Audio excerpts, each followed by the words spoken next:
دو بھائیوں کو وراثت میں زمین ملی تھی اور وہ سالوں سے اس پر اکٹھے کام کر رہے تھے۔ ایک دن کسی معمولی بات پر دونوں کی تکرار ہو گئی اور وہ بات اتنی بڑی کہ دونوں نے زمین کے بٹوارے کا فیصلہ کر لیا۔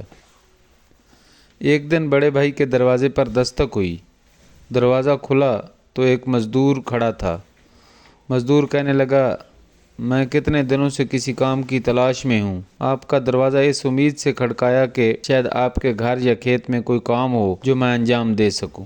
اتفاقاً مجھے بھی کسی کاریگر کی تلاش تھی۔ ہمارے کھیتوں کے بیچ میرے چھوٹے بھائی نے ایک نہر کھدوائی ہے۔ میں چاہتا ہوں کہ تم ہماری کھیتوں کے بیچ ایک دیوار بنا لو تاکہ میں آئندہ اس کی شکل بھی نہ دیکھ سکوں۔ کاریگر نے کہا، جیسا آپ چاہیں، اور اس نے پیمائش شروع کر دی۔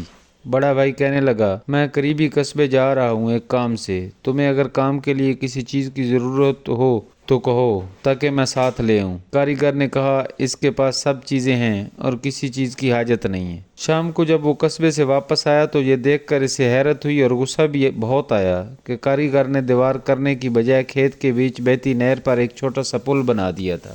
میں نے تمہیں دیوار بنانے کا کہا تھا اور تم نے پل بنا لیے۔